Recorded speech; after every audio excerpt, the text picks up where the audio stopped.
Proses pemakaman jenazah COVID-19 di Batubara berlangsung ricuh. Charger handphone meledak, gudang penyimpanan kayu habis terbakar. Heboh beras bantuan PPKM menggumpal seperti batu dan berjamur.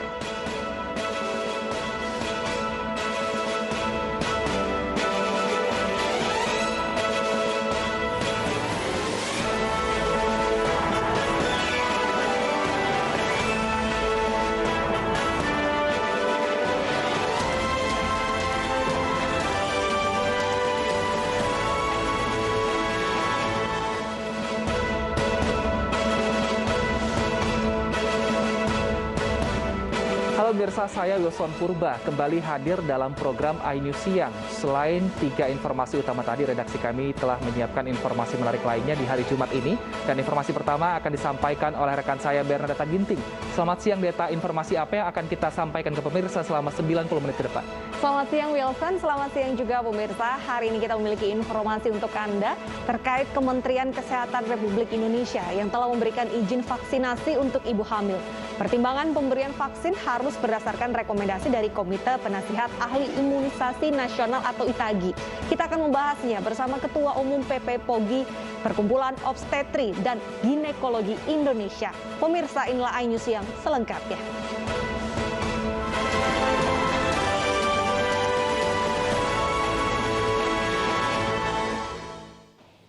Kita awali informasi siang hari ini dari limbah palet habis terbakar karena alat pengisi daya telepon yang meledak. Tidak ada korban jiwa dalam peristiwa tersebut. Lapor komandan, ada kebakaran nih. Kelihatannya sudah habis ini di pinggir jalan sekali nih. Limbah palet di kawasan Balaraja, Kabupaten Tangerang, Banten habis terbakar pada Kamis malam. 2 unit mobil damkar dikerahkan ke lokasi kejadian. Api pun dapat dijinakkan setelah 2 jam proses pemadaman dilakukan. Diduga kebakaran dipicu alat pengisi daya telepon genggam milik kerja lapak limbah yang meledak dan menyambar bahan kimia. Lapak limbah palet, jadi ada casan meledak gitu Bang. Jadi di belakang itu ada bahan kimia seperti tenor sama yang lain-lain mudah terbakar. Tidak ada korban jiwa dalam peristiwa tersebut, namun kerugian ditaksir mencapai puluhan juta rupiah. Dari Kabupaten Tangerang, Banten, Aimarani, iNews melaporkan. Proses pemakaman jenazah yang terkonfirmasi positif COVID-19 di Batubara berlangsung ricuh. Keluarga histeris setelah melihat jenazah hanya ditutup dengan sehelai kain tipis.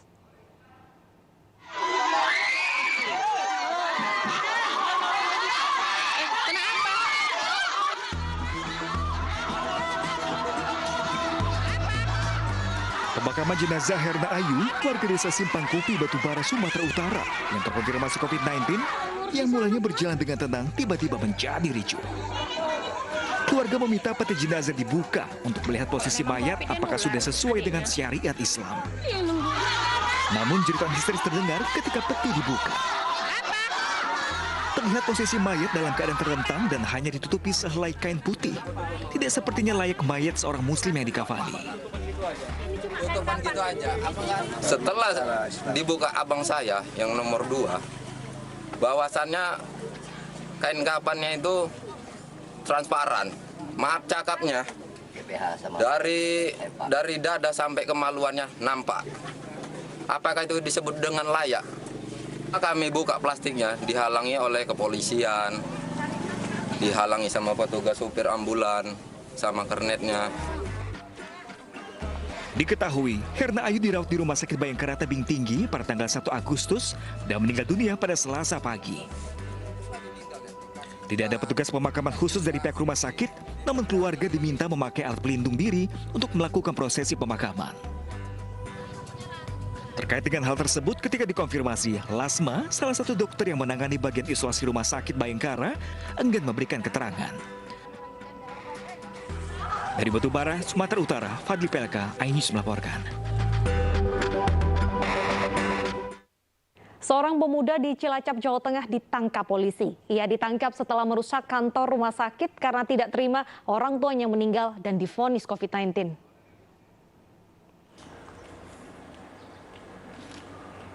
Nekat merusak kantor rumah sakit umum daerah Cilacap, Sudiman ditangkap polisi.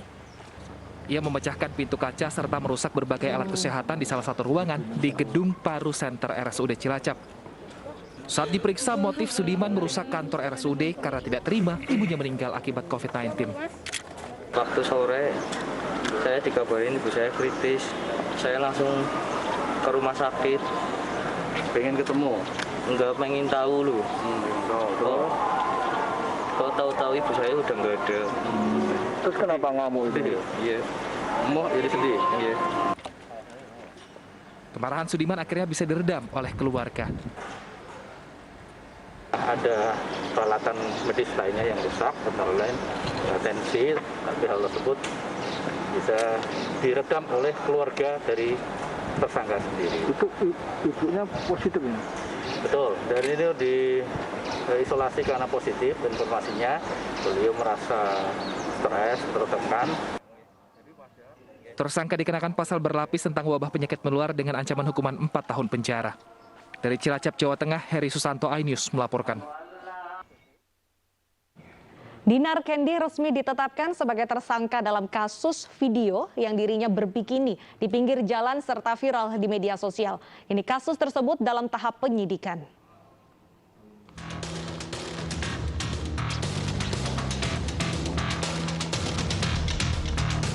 Polres Jakarta Selatan resmi menetapkan selebgram dan juga disjoki Dinar Kendi sebagai tersangka dalam kasus video berbikini di pinggir jalan Selasa kemarin. Setelah diperiksa lebih dari 15 jam, status kasus yang menjerat Dinar Kendi dinaikkan ke tahap penyidikan. Setelah kita melalui tahap penyelidikan, kemudian kita mengumpulkan beberapa bukti dan keterangan saksi, kemudian dari hasil penyelidikan tersebut kita tingkatkan ke status penyidikan. Dari proses status penyidikan tersebut, sekali lagi dengan alat bukti yang ada, kemudian kita menetapkan saudari DC sebagai tersangka dalam dugaan tindak pidana pornografi sebagaimana tercantum dalam pasal 36 Undang-Undang Nomor 44 Tahun 2008 dengan ancaman hukuman 10 tahun atau denda 5 miliar. Sebelumnya, aksi DJ bernama asli Dinar Miswari yang memakai bikini di kawasan Cilandak, Jakarta Selatan menjadi sorotan masyarakat. Aksi tersebut diketahui sebagai bentuk penolakan terhadap perpanjangan PPKM level 4. Dari Jakarta, Vito Erlangga, Maria Oktober, Rizky Julianto, iNews melaporkan. Dan pemirsa, untuk mengetahui informasi terbaru terkait dengan kasus Dinar Kendi, kita akan bergabung bersama Revika Sibarani langsung dari Polres Jakarta Selatan.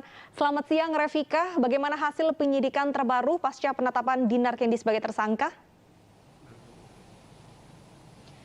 Selamat siang Deta, benar bahwa dari disjoki yakni Dinar Kendi atau yang memiliki nama asli Dinar Miswari saat ini statusnya telah ditetapkan sebagai tersangka kasus pornografi atas aksi berpakaian bikini yang dilakukannya pada Selasa silam yakni di pinggir jalan, tepatnya di Jalan Lebak Bulus Raya Cilandak, Jakarta Selatan dengan membawa papan bertuliskan dirinya stres akibat perpanjangan PPKM. Dan meskipun saat ini Dinar sudah ditetapkan sebagai tersangka, akan tetapi pihak penyidik dari Satreskrim Polres Metro Jakarta Selatan saat ini telah memperbolehkan Dinar pulang dengan status tahanan kota atau wajib lapor lantaran dirinya cukup kooperatif selama menjalankan pemeriksaan yang sudah berlangsung sejak Rabu malam dan juga keluar pada Jumat dini hari tadi. Dan sampai saat ini juga dari penuturan pihak kepolisian dalam konferensi pers yang berlangsung pada Kamis kemarin disampaikan bahwa pihak kepolisian masih akan terus mencari keterangan saksi lainnya, diantaranya adalah orang-orang yang berada di dalam kendaraan yang dipakai oleh Dinar saat kejadian berlangsung. Salah satunya adalah adik dari Dinar yang juga merangkap sebagai asisten yang pada saat itu juga berperan sebagai orang yang memvideokan atau mengambil gambar aksi berpakaian bikini dari Dinar yang juga akhirnya diupload di sosial media. Dan juga untuk aksi yang dilakukan Dinar ini memang dirinya dinilai melanggar pasal tentang pornografi yang tercantum dalam pasal 36 Undang-Undang Nomor 40 di mana tahun 2008 ancaman hukuman penjara maksimal 10 tahun dengan denda maksimal 5 miliar. Deta. Baik, Revika, apa pertimbangan polisi hanya menjatuhkan hukuman tahanan kota padahal pasal dan juga ancaman di atas 5 tahun penjara?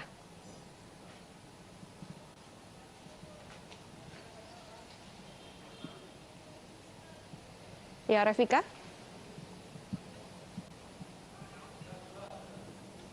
Baik, pemirsa, kita akan kembali menghubungi Revika untuk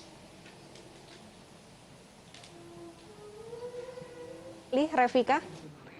Dan pemirsa, Kapolda Sumatera Selatan Irjen Eko Indra Heri meminta maaf atas kegaduhan yang timbul dalam kasus sumbangan 2 triliun. Hingga saat ini kepolisian belum mengetahui kepastian dan keberadaan uang yang disumbangkan pengusaha Akiditio tersebut. Saya pribadi dan Kapolda mohon maaf kepada seluruh masyarakat Indonesia, khususnya juga kepada Bapak Kapolri dan para utama Mabes Polri.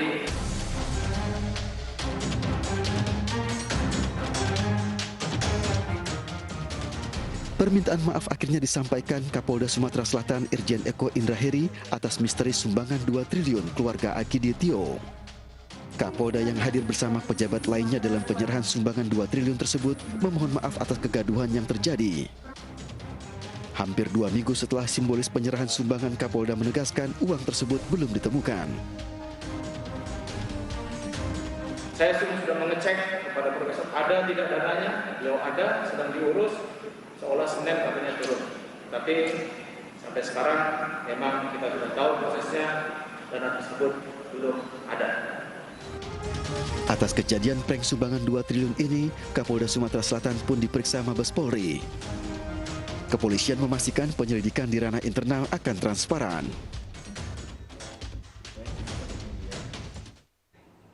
Kita beralih ke informasi lainnya, pemirsa. Kebakaran hutan dan lahan di Kabupaten Ogan Ilir, Sumatera Selatan mencapai lebih kurang 500 hektar.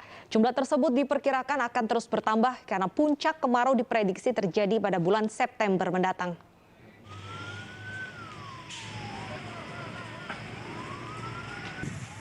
Kebakaran hutan dan lahan terus meluas, bahkan sudah hampir menyentuh ke permukiman warga. Diperkirakan kebakaran lahan dan hutan bahkan hampir mencapai 500 hektar. Wilayah yang paling terdampak adalah Desa Sungai Rambutan, Kecamatan Indralaya Utara, seluas 300 hektar, diikuti Desa Arisan Jaya, Kecamatan Pemulutan Barat, seluas 200 hektar. Sebagian warga di 2 wilayah ini pun sudah dievakuasi. Petugas berusaha memadamkan api agar tidak meluas dan asap tidak mengganggu aktivitas warga. Tim melakukan ground check terkait lahan-lahan yang kemarin terbakar. Untuk hasilnya, Bang? Hasil, alhamdulillah sampai dengan sore ini tidak lagi ditemukan adanya asap dan api yang membakar lahan. Lahan yang terbakar adalah semak belukar dan ilalang kering. Diduga kebakaran lahan dan hutan masih akan terjadi hingga puncak musim panas pada September mendatang. Dari Ogan Ilir, Sumatera Selatan, Fitriadi, iNews melaporkan. Dan untuk mengetahui perkembangan terkini terkait dengan kebakaran hutan yang semakin meluas, sudah terhubung bersama iNews Siang Kepala Pelaksana BPBD Ogan Ilir, Bapak Arda Munir. Selamat siang, Pak Arda. Selamat siang. Baik. Pak Arda, hingga siang hari ini apakah masih ada titik api yang belum bisa dipadamkan? Siap, jadi begini, titik api untuk yang kemarin terbakar di Kecamatan Indralaya Utara sudah kita dapat padamkan, dan namun pada saat kita berbicara ini ada titik api di kecamatan lain, yaitu di Indralaya Selatan. Baik, jadi masih ada titik api yang belum bisa dipadamkan. Apa kendalanya, Pak, hingga siang ini? Masalahnya bukannya yang tidak bisa kita padamkan, yang kemarin sudah kita padamkan. Ini di tempat lain, di kecamatan lain, yang apinya baru muncul, sekarang sedang berkobar. Apa penyebab api ini cepat sekali merambat ke wilayah lain, Pak? Jadi api yang terjadi di Ogan Ilir ini sebenarnya ini banyak penyebabnya, Bu. Jadi penyebabnya ini bisa karena ulah manusia, bisa karena ulah alam itu sendiri. Oke, jika tadi ada dugaan ulah manusia, apakah juga penyelidikan masih berlangsung hingga hari ini? Untuk masalah penyelidikan, kalau itu diakibatkan ulah manusia, itu sampai hari ini belum kami temukan. Namun masih duga-duga, dan kami dari BPBD hanya bertugas memadamkan saja. Namun dalam pemadaman ini kami selalu didampingi oleh TNI dan Polri. Oke, Pak Arda, kondisi terkini di sana apakah asap tebal masih menyelimuti wilayah tersebut? Untuk asap tebal itu karena hari ini berpindah tempat apinya, ya ada di sekitar Tanjung Dayang desanya, di Kecamatan Indralaya Selatan, di dekat Cinta Manis, pabrik Cinta Manis, pabrik gula. Oke, bagaimana kondisi warga? Apakah ini menghambat ataupun juga mengganggu aktivitas warga, Pak? Kalau untuk yang hari ini jauh di tengah hutan, Bu. Jadi tidak di dekat pemukiman. Dan struktur tanah di Ogan Ilir ini setengah gambut. Sedangkan airnya itu mengandung minyak. Jadi di mana daun-daun itu kering dan angin berhembus kuat, disitulah terjadi gesekan sehingga mengakibatkan kebakaran yang disebabkan oleh alam itu sendiri. Jadi tidak ada warga yang mengungsi akibat karhutla ini, Pak? Ya, kalau untuk sementara tidak ada. Sebab api itu selalu kami jaga yang di pemukiman. Jadi semua kekuatan mulai dari damkar kami siapkan untuk di daerah-daerah pemukiman yang dekat hutan. Tapi apakah ada lokasi khusus juga nantinya ini semakin tidak terkendali dan akhirnya berdampak pada warga? Apakah ada lokasi pengungsian yang sudah disiapkan? Kami sebenarnya sudah dari kemarin dikirim bantuan dari BPBD Provinsi 3 posko. Jadi satu di Indralaya, di Desa Palem Raya, satu di Lorok, dan satu di perbatasan Palembang Ogan Ilir dari BPBD Provinsi. Oke. Pak Arda, kami memiliki visual dan juga informasi bahwa karhutla ini berimbas pada lalu lintas di jalan tol. Apakah ini sudah ditangani, Pak, dan adakah pengalihan arus? Ya, untuk sementara tidak ada pengalihan arus. Semua api yang di sekitar jalan tol itu sudah kita padamkan semua. Alhamdulillah sampai hari ini tetap sudah cerah cuacanya. Baik, jadi sudah berangsur normal ya? Ya. Oke, nah bagaimana dengan penanganannya sendiri, Pak, sejauh ini agar supaya tidak ada api lagi di titik-titik lain? Berapa tim yang diturunkan?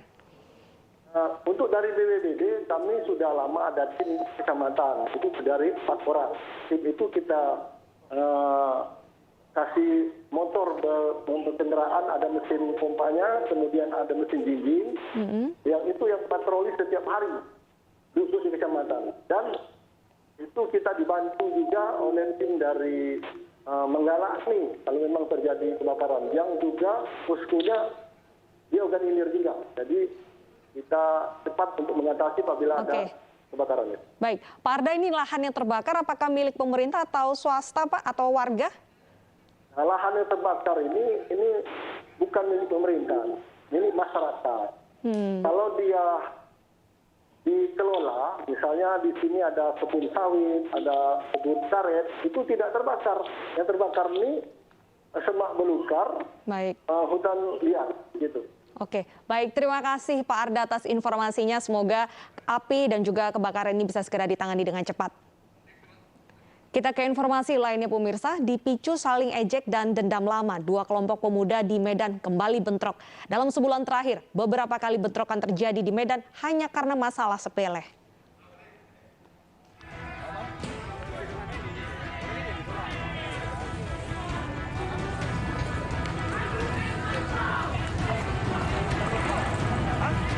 Aksi lempar batu dan botol kaca antar pemuda Jalan Pancasila dan Jalan Pendidikan Medan terjadi di persimpangan Jalan Helat Medan, Sumatera Utara. Tawuran diduga hanya karena alasan saling ejek antar 2 kubu. Bentrokan yang berlangsung selama hampir 1 jam akhirnya berhenti setelah petugas kepolisian datang. Seorang pemuda dari salah satu kubu mengalami luka dan tak sadarkan diri akibat terkena lemparan batu dan segera dibawa ke rumah sakit. Mereka sudah sering melakukan tawuran di sini. Ada korban? Ada satu korbannya sekarat. Habis itu dia dibawa ke rumah sakit. Kemudian kami tidak tahu apa lagi.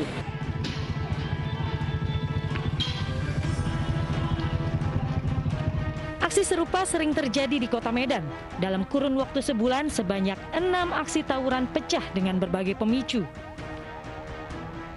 Seperti yang terjadi pada 2 minggu lalu, hanya dipicu saling geber sepeda motor, 2 kelompok remaja di Kota Medan terlibat tawuran. Aksi saling lempar batu terjadi hingga mengenai rumah warga. Beras bantuan untuk warga Kampung Ciherang, Pandeglang, Banten dan Lebak, Banten tidak layak dikonsumsi. Nantikan informasinya usai jeda berikut.